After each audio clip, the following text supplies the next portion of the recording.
Jurassic world Rebirth அப்படின்ற ஒரு Hollywood திரைப்படம் இப்ப நம்ம தமிழ திரையில வந்திருக்கு. ஜுராசிக் பார்க் 1993 உலக அளவில் ரிலீஸ் ஆகி ஒரு மிகப்பெரிய வெற்றி பெற்ற படம். இயக்குனர் ஸ்டீவன் ஸ்பீல்பர்க் இந்த உலகம் முழுவதும் அறியப்பட்ட ஒரு படம் ஜுராசிக் பார்க்.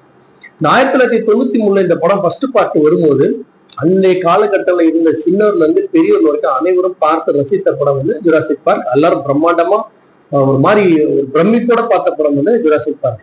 ஆனா அதை தொடர்ந்து ஒரு வாட்டியா ஒரு பார்த்தா வந்து அதனுடைய லெவல் கம்மியாயிட்டே இருந்தது. அந்த ஜுராசிக் பார்க் ஃபர்ஸ்ட் லெவல்ல இருந்த அந்த ஒரு எதிர்பார்ப்பு மற்ற அடுத்தடுத்து பண்ற படங்கள் அந்த அளவுக்கு இல்லை. கொஞ்சம் கொஞ்சமா குறைஞ்சு கிட்டத்தட்ட 6 பார்ட் ஜுராசிக் பார்க் படம் 6 விதமான பேர்ல 6 படமா வந்திருந்தது. அந்த அனைத்து படங்களும் பெரும்பாலான படம் ஸ்டீவன் ஸ்பீல்பர்க் இயக்கிய படங்கள். அதுக்குன்னு சொல்லி தனியான ரசிகர்கள் கூட்டம் ரொம்ப இருந்தது. அது இந்திய அளவுல தமிழ்நாட்டு அளவுல ரொம்ப அதிகமா இருந்தது.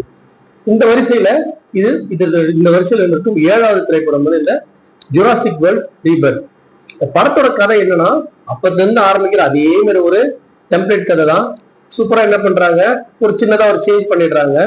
அந்த பெருசா இருக்கக்கூடிய 3 டைனோசர்களுடைய ரத்த சாம்பிளை எடுத்துட்டு டிஎன்ஏ எடுத்துட்டு இந்த மனிதர்களுக்கு அந்த டிஎன்ஏ பயன்படுத்தி நோய் இல்லாத ஒரு உலகமா உருவாக்கணும் அப்படின்னு சொல்லிட்டு ஒரு டாக்டர் என்ன பண்றாரு, ஒரு ப்ரூவ் ரெடி பண்றாரு. ஒரு தொழில் ஒரு ப்ரூவ் ரெடி பண்றாரு. அதை ரெடி பண்ணி அந்த டிஎன்ஏ அடைஞ்சு ஒரு மிகப்பெரிய லாபம் சம்பாதிக்கிறது ஒரு டீம் ரெடி பண்ணின்னு பார்க்குக்கு போறாரு. இது எல்லா படத்துலயும் ஒரே மாதிரிதான். இது மாதிரி பல படங்கள் ஜுராசிக் பார்க்லயே நம்ம எதுவுமே பார்த்துட்டோம். அந்த பார்க்ல போனவங்க என்னென்ன சந்திச்சாங்க, எதை பார்த்து பயந்தாங்க, தப்பிச்சாங்களா அப்படின்னா மீதி கதை. இந்த மாதிரி கம்ப்யூட்டர்ல ஜுராசிக் பார்க் கதை பல கதை வந்திருந்தாலும் இந்த படம் இந்த 7வது பார்ட்டான இந்த படம் ஓரளவுக்கு கடந்த ஒரு 2-3 பார்ட்டா இல்லாத ஒரு விறுவிறுப்பு இந்த படம் கொடுத்துருந்தது. நம்மள கிட்டத்தட்ட பாத்தீங்கன்னு சொன்னா இந்த ஜுராசிக் பார்க் ஃபர்ஸ்ட் பார்ட்ல இருந்த ஒரு டென்ஷன்ல அட்லீஸ்ட் ஒரு 50% இந்த படம் நம்மளுக்கு வர வச்சதுன்னு சொல்லணும். இந்த படத்துல ஒரு ஃபேமிலி தனியா ஒரு ஃபேமிலியை காட்டுறாங்க. அந்த ஃபேமிலி தனியா ஒரு போட்ல எங்கேயோ சுத்திட்டு இருக்கும் போது அது அங்க தேவையில்லாத அந்த ஒரு ஜுராசிக் பார்க் இடத்துல போய் ஆக்சிடென்ட் ஆகி அவங்களுக்கு தனியா ஒரு போர்ஷனாகவும் இந்த மருந்து எடுக்க வந்தவங்க தனியா ஒரு போர்ஷனாகவும் காமிச்சிருக்கிறாங்க. அங்கங்க மிங்கிள் பண்ணி சென்டிமெண்ட் அதெல்லாம் போட்டு வர வச்சு ஒரு மாதிரி செட் பண்ண முயற்சி பண்ணிருக்கிறாங்க. படத்துல நம்மளுக்கு இந்த படம் டென்ஷனை கிரியேட் பண்ணிச்சா. அந்த படம் பார்த்துட்டு இருக்கும்போது நம்மளுக்கு விறுவிறுப்பா இருந்துதான் அந்த படம் அப்படின்னு சொன்னா கண்டிப்பா ஓரளவுக்கு ஒரு விறுவிறுப்பா ஏற்படுத்தின்னு தான் சொல்லணும். இந்த ஜுராசிக் பார்க் வந்த ஆங்கில திரைப்படங்கள், ஹாலிவுட் திரைப்படங்கள்ல சமீபத்தில் வந்த ஹாலிவுட் திரைப்படங்கள்ல போன வாரம் F1 மூவி எவ்வளவு ஒரு ஃபேமஸா ஒரு அட்டகாசமா இருந்ததோ அதளவுக்கு இல்லைன்னா கூட கண்டிப்பா சிறிய குழந்தையில இருந்து பெரியவர்கள் ரசிக்க வைக்கிற ஒரு படமா அமைஞ்சிருந்தது. இந்த படத்துல நடித்த ஹீரோயின் கேரக்டர் எல்லாருமே பல ஆங்கில படங்கள்ல பார்த்த அதே மாதிரியான ஒரு தோற்றம் உள்ளவதான், அதே மாதிரியான ஒரு செயல்பாடு உள்ளவதான். ஒருத்தர் ரொம்ப நல்லவனா இருப்பான், ஒருத்தர் கேடு கெட்டவனா இருப்பான். அந்த கேடு நல்லவன் மாதிரி நடிப்பான், நல்லவன் பழி வாங்க ட்ரை பண்ணுவான். கடைசியில அந்த டைனோசர் என்ன பண்ணுவோம், அந்த கேடு கெட்ட கொடூரமா சாவடிக்கும்.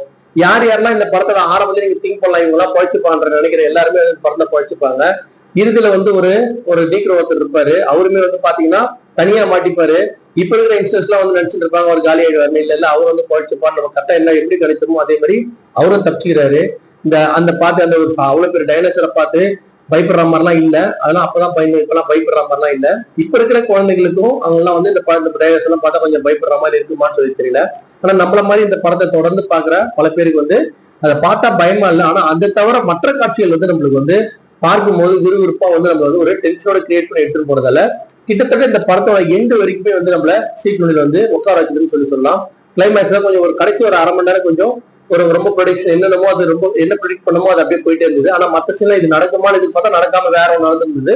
அதனால இது வரைக்கும் ஜுராசிக் பார்க் சீரீஸ்ல அந்த ஒரு பாட்டு 1-2 பாட்டு தவிர மிச்ச படம் நம்மளால ஞாபகம் வச்சுக்க முடியல. ஆனா இந்த படம் கிட்டத்தட்ட எல்லாருடைய இந்த ஜுராசிக் பார்க் விருப்பம் எல்லாருமே கண்டிப்பா ஞாபகத்தை வச்சுப்பாங்கன்னு நினைக்கிறேன்.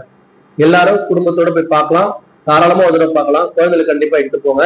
இது ஒரு புதுமையா இருக்கும். பட் கேமரா கூட எல்லாமே இங்கிலீஷ் படத்துல ஹாலிவுட் படத்துல பாத்தீங்கன்னா ரொம்ப எல்லாமே ஒரு திருடுத்தனமா இருக்குது. எது கேமரா ஒர்க் இருக்கு, எது சிஜி ஒர்க்குன்னு தெரியாது. அதனால அதை பத்திலாம் ஒன்றும் பெருசா பேச விரும்பல.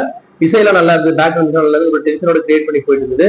ஆக மொத்தம் இந்த படத்தை குழந்தைகள் முதல் பெரியவர்களை கண்டிப்பா போய் பார்க்கலாம், ஒரு தடவை பார்க்கலாம், என்ஜாய் பண்ணிட்டு வரலாம். ஒரு தமிழ் படத்தை டெம்ப்ளேட்ல இருந்து ஒரு வித்தியாசமான ஒரு ஆங்கில படத்தை பார்க்க விரும்பும் குழந்தைகளை கண்டிப்பா இந்த படத்துக்கு அழைச்சிட்டு போங்க.